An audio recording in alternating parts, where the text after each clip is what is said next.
So I am walking into a spot for the first time, and there's some good terrain features here. Probably bright.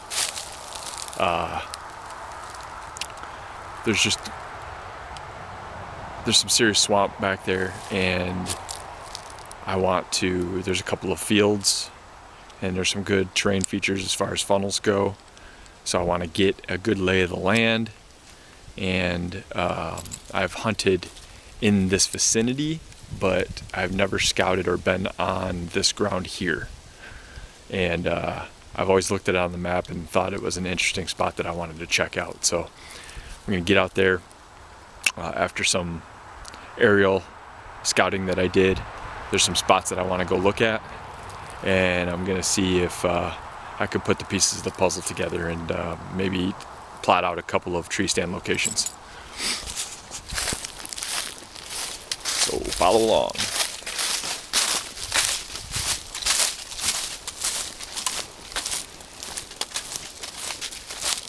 It's a beautiful day to get out there and do it.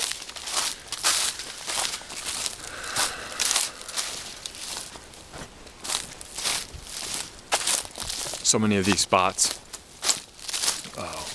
walking into them, there's always like a beautiful trail walking right up to the field, because this is where everybody hunts, is right along these field edges. And I'm going to be going a lot further back than that.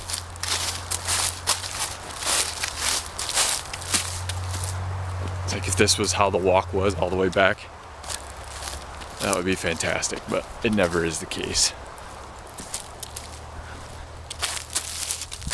But that's why I go where I go, because that's where the deer go as soon as there's any kind of pressure.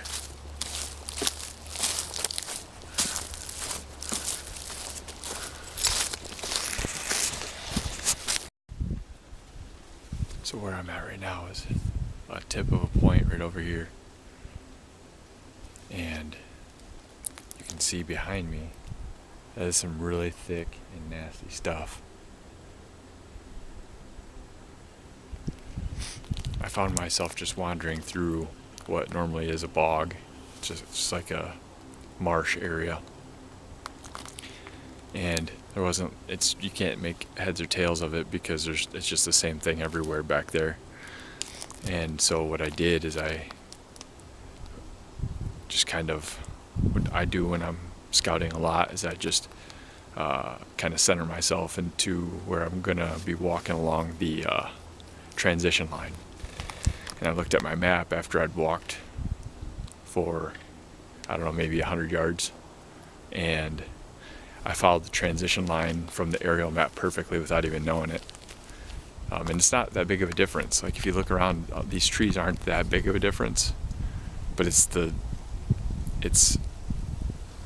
high ground versus low ground is what I was kind of following. So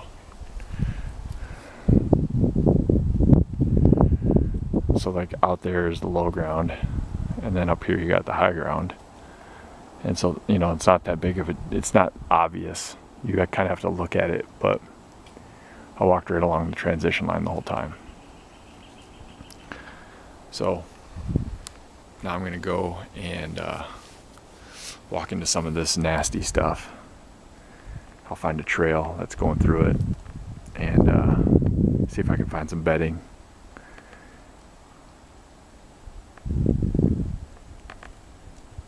I know there's some bedding in there. That looks pretty prime. And the area that I came from over there is where those open fields are, so this is kind of a perfect setup for where deer like to bed. But go check it out. And without fail, I'm walking along that transition line still, and I come across this spot where I feel like it's trampled down a little bit, and here we are.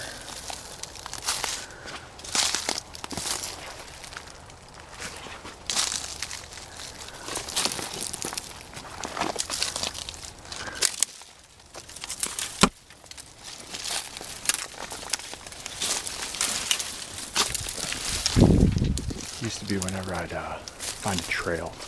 I marked it on my map. Needless to say, I had lots of points of interest on my viewfinder, or my view. I can't even think of the name of my map now. But I had lots of points of interest, and it was too much. So I don't do that anymore. And as soon as I would see a trail, I would immediately start looking for trees to sit on that trail. And I would mark out like 10 trees in a scout.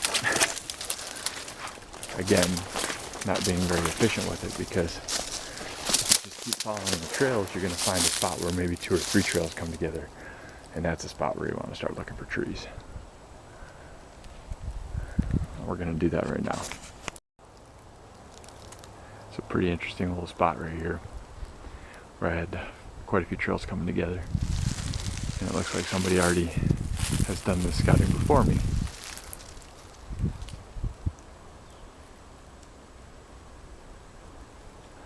That doesn't look safe at all.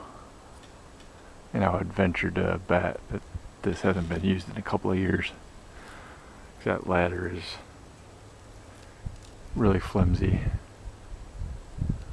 And I bet you when they hung that branch right there, which they just hung it as a little bit of camouflage, it was probably a new branch that was just sawed off. And that thing is dead as heck. But part of that platform is missing.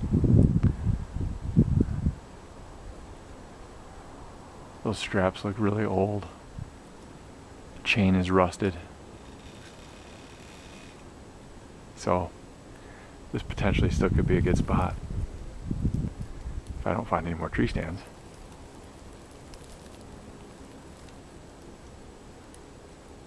That is a really old tree stand too.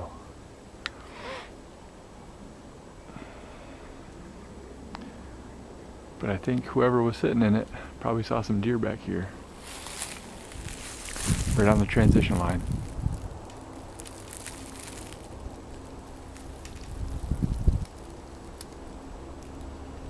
Let's see if I can find a better tree. So I find a great tree. I could even get a climber back here for that.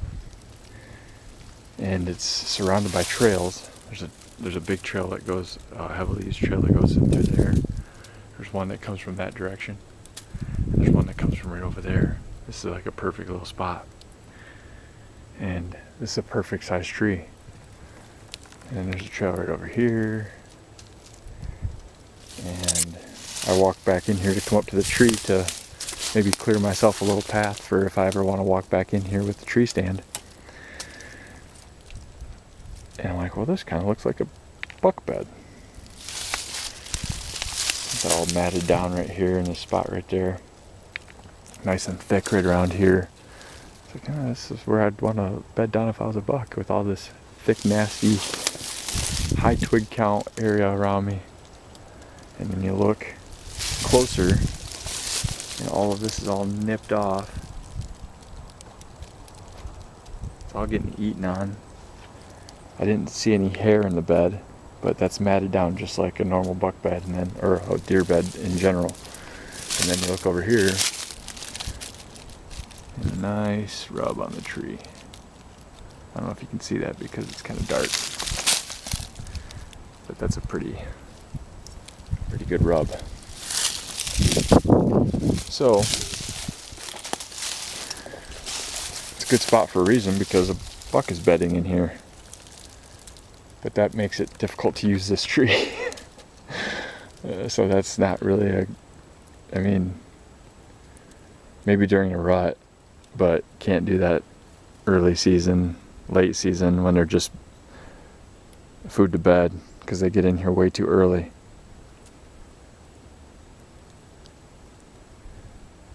So that changes everything, because this was a good, perfect spot. Just now I've got to figure out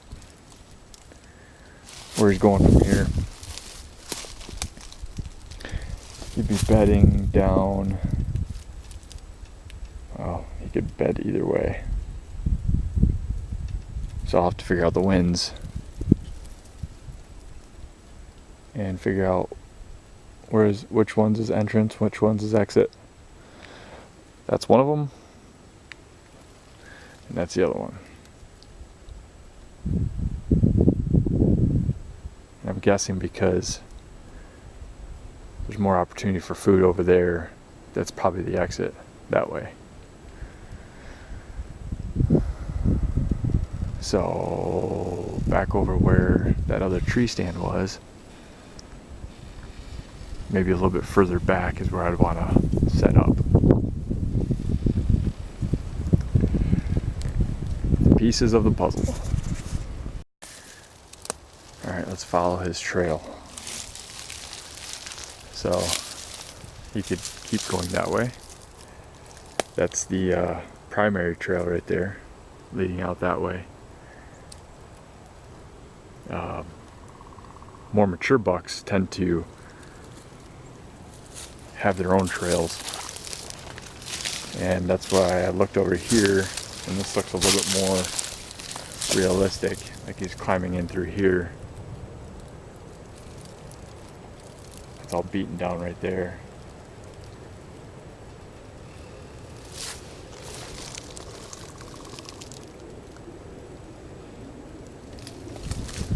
I'll follow this way.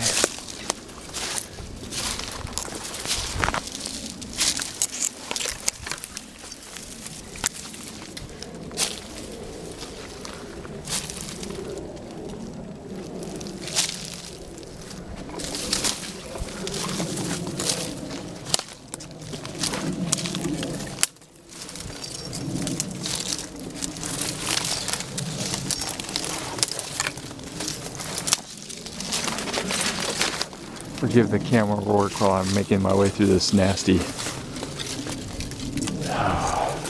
thicket.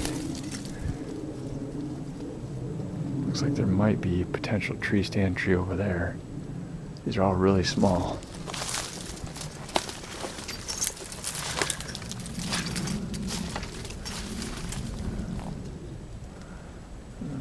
Where are you going from here? Maybe through there? Ah, there could be another bed right there.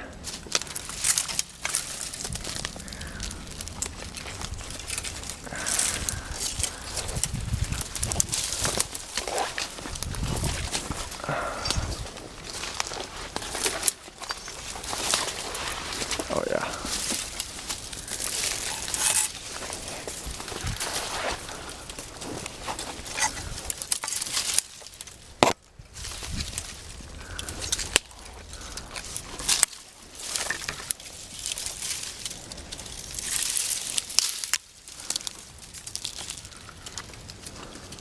Right there.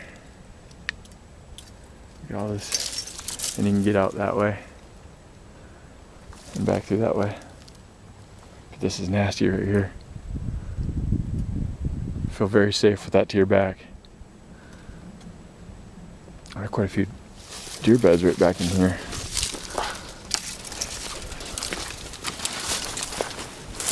So can't put a tree climber in any of those trees. Let's get off a little ways here. Because, I mean, I see the makings of potentially several more deer beds right over there, right where I just came from.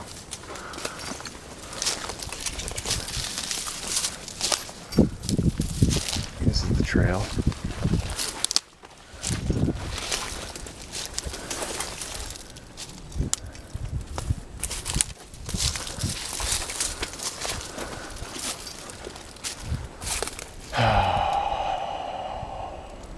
That looks like it was a tree stand tree at one point.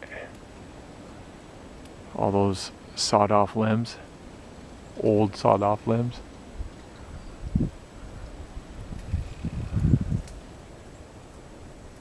When I see those trees, I definitely like to take a good look around to see. I mean, it's probably there for a good reason, and that might save me some time. But that would be a hanger tree for sure.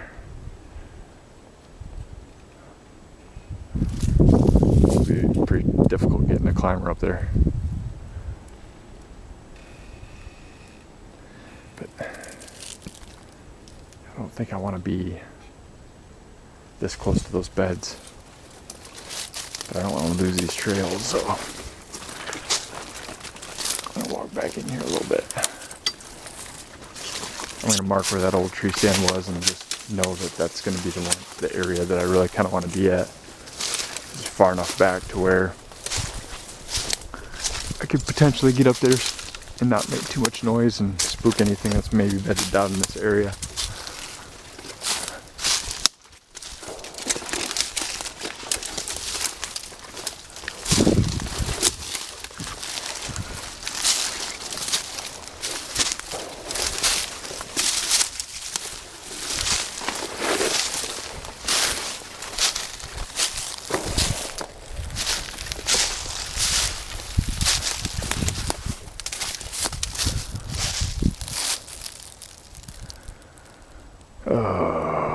Okay, this is gonna take some time to figure this out. Note to self, don't step in there again. I was just walking along the trail, minding my own business. Stepped right there. And that happened. Which usually I tuck my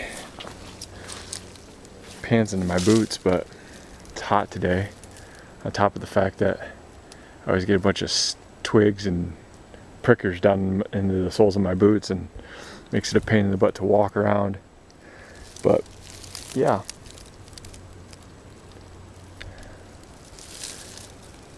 That went from very shallow to very deep very quickly. And if you look around, I mean, there's no way I'm going to try to get through this during the season. It's barely manageable right now when it's the easiest time to walk around back here. This stuff is nasty. So, just trying to find myself a good entry/exit point to hit up a tree stand tree that I just marked. And so far, not having any luck, obviously. I was out here last year, and before I even came out, I checked on the aerial map and I could see all these trails from the aerial map, which made it really easy to scout, obviously.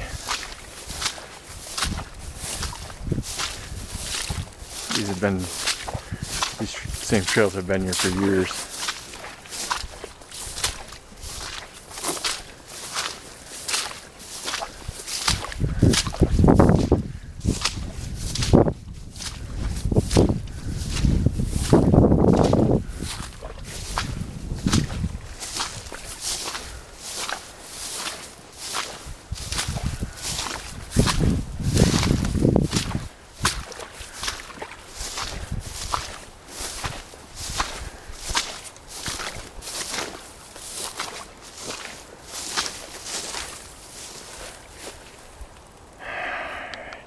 I gotta find a way through there. That just doesn't look like any fun. So this trail comes in, it goes right through to there or there, and there have not been, I can't even remember the last time where I just said there's no way in hell I'm going in there. And this is that situation.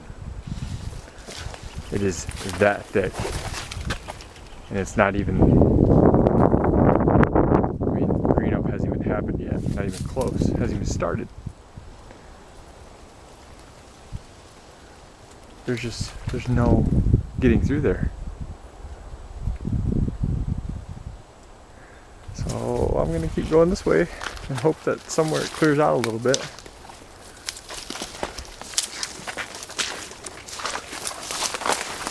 Here's another trail.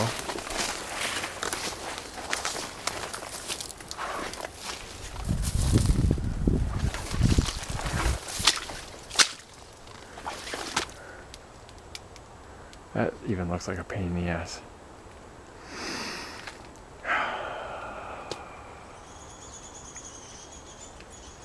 Yeah, nah. I overdressed for today. I'm sweating. I'm on a 18-hour fast. I'm good. I'm all set with that. I'm all set with that section. Let's see what we got over here.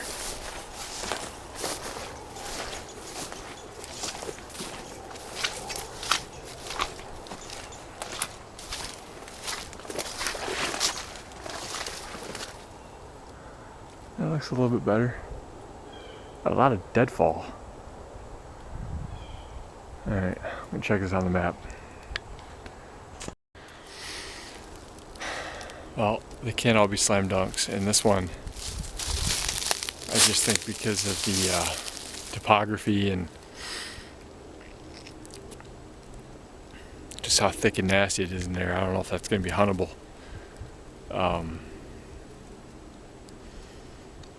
I might try it a little bit later in the season, but really all I saw was a couple of nice buck beds, but there was really no good way to hunt it because the trees in the area were all pretty crappy, and it would be just about impossible to get back in there without making a bunch of noise to kick those deer out of there. And this is a nice pinch point right here between a field and that marsh. But it's just so open that this is just about as bad as a cornfield is to the deer in Michigan. So this might just be a wash, which is alright. Now I know. I mean, that thick stuff, there's probably some serious deer in there, and if I could just maybe come in here one day and maybe just sit up along the edge of that, maybe do an observation stand, that might be an idea, but I didn't see a ton of sign, which, like I said, they probably push down into those areas after the pressure starts coming on from the hunters. Probably at the major food sources right now. So we'll see. I might give it a shot during the season. Who knows? I just feel like I have some better spots, but you never know till you hunt it. Thanks for watching. So worst case scenario from that last scouting trip, well, I guess not worst case scenario, I could have died, but almost worst case scenario, I was walking back to the car and just about, I don't know, maybe 50 yards or so from the vehicle, I started looking for my keys in my pocket and they were gone. And I had a funeral visitation to be at 5 o'clock. It was like 3 o'clock. I live a half hour away. My wife has to come pick me up. She's got to get the kids together and get them around. It was a nightmare. I had a couple of days off to get some stuff done and to have the funeral and things like that, but tomorrow I go back to work and I've got to find those keys because they're not really cheap to fit to replace. It's those key fobs, and so I've got to go out there, and the vehicle that I drove out there is still out there, so I've got to get the spare set. Then I've got to go get a magnet. It's one that we use for roofing when I did construction, to pick up all the nails around the job site. I'm gonna go get one of those and follow my trail now for like the third or fourth time that I walked. Luckily I had my GPS running. It was marking everywhere I was going, so hopefully I'll be able to get back on my trail and hopefully I'll be able to find those keys. But that's never happened to me. I'm always very careful with my keys and my phone, obviously, and this time I wasn't. So I've got to get out there and try to find it because that is really an expensive problem to have. So we'll see how it goes. I'll keep you updated. Damn it. So I'm out here looking for the keys that I lost, and I brought some help. My lovely wife, who puts up with my shenanigans, and little Lydia. Wait, you gotta leave them there. You just ruined the surprise. We're walking along this field, and I'm thinking I've got a long trip ahead of me because I have to go back in there and back in the swamp over there and try to find these. I brought a magnet that we use when we're roofing, and sure enough, right on the field edge, which thank goodness it's on the field edge, there's the keys. Yes. Happy outcome. Now I don't have to drop $100 on extra keys. I got your keys. Whew. You happy? Did we find them? I don't know why it's blurry right now. It's like it's not focusing. Oh, Dad. Love these. This is little baby Monroe's first trip out into the woods. She got booger face. She got booger face, but everybody does this time of year. All right. We found them. You found them? Well, good job. Mom found them. No, I definitely found them. Rusty, I turned my head for a second when I was trying to explain to you why I was coming over here. As I was getting closer, I was the first one that said something about the keys being on the ground. I found were them. actual keys. I was heading to them to pick them up to see what it was. I thought it was a wrapper, possibly. Oh. Oh my gosh. All right. Good times. Now I can sleep better tonight.